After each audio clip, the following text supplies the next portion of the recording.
Hello,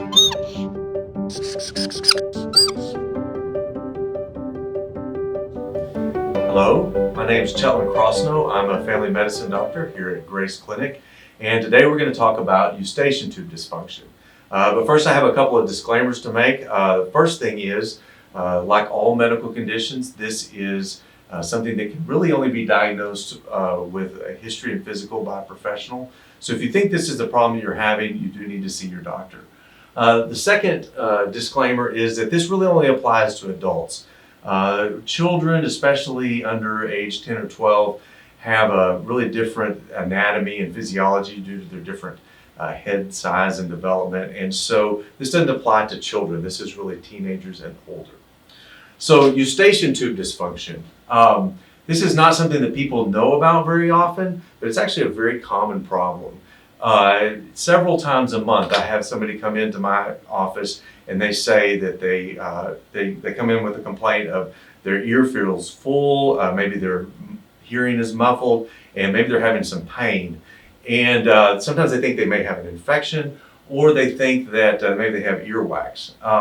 And so we look in and sometimes they do have an infection or earwax, but sometimes I look in and their eardrum, their ear canal looks completely normal. And in that case, usually what the problem is eustachian tube dysfunction. So what exactly does that mean? We're going to have to talk about the anatomy. So here is your ear going into the ear canal, and then the eardrum or tympanic membrane here at the back of the ear canal. Behind the eardrum is the middle ear with the eustachian tube coming off of it like that. And the way that this system works is that sound in the form of vibration comes into the ear canal and causes the tympanic membrane, the eardrum, to vibrate.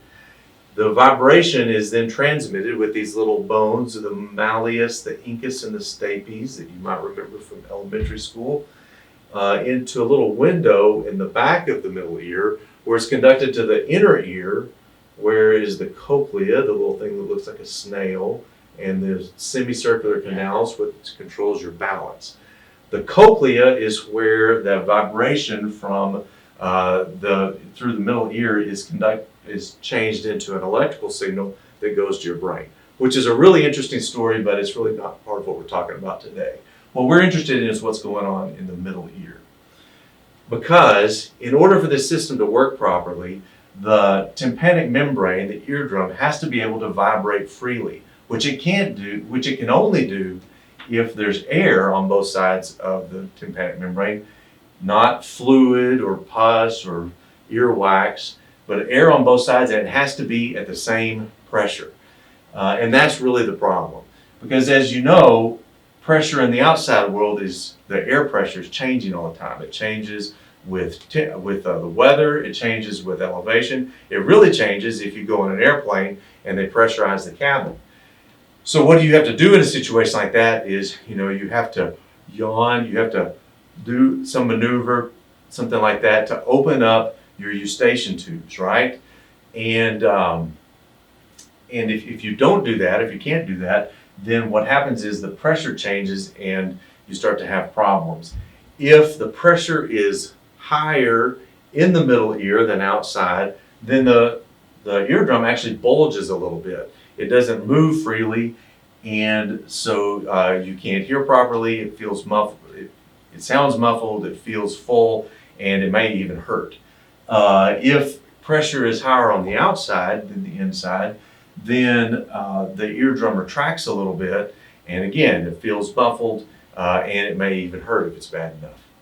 So the thing that can really go wrong here is that sometimes, usually at a time when people have problems with allergies or maybe an upper respiratory infection, their eustachian tube gets clogged, or it sticks together, gets clogged with mucus, and then it doesn't work.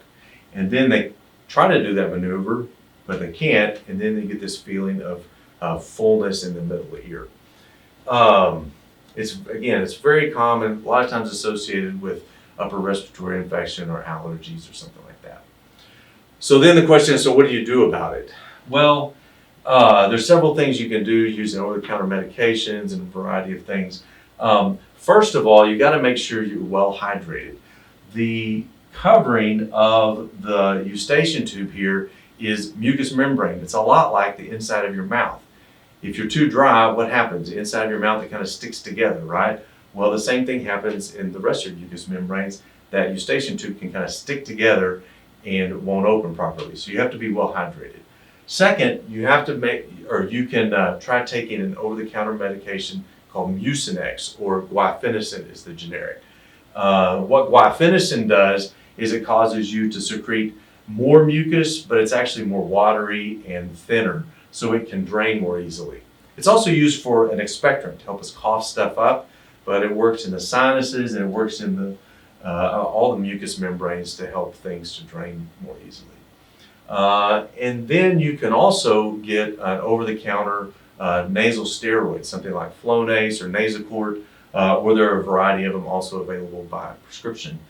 And when you sniff in that nasal steroid, some of it gets up in this area. It helps the tissue there to calm down, to relax, and to open up, and that can also help the problem.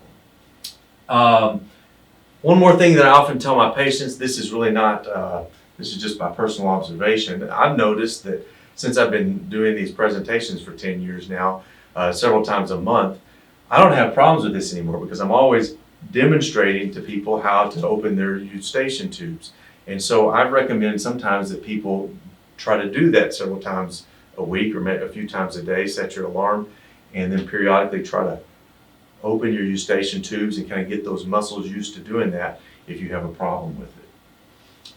If you do all that stuff and you're still having problems, then you definitely need to see your doctor, but to make sure there's not something else going on here. And you may end up actually with a referral to see a specialist, an otorhinolaryngologist or ENT, ear, nose, and throat doctor.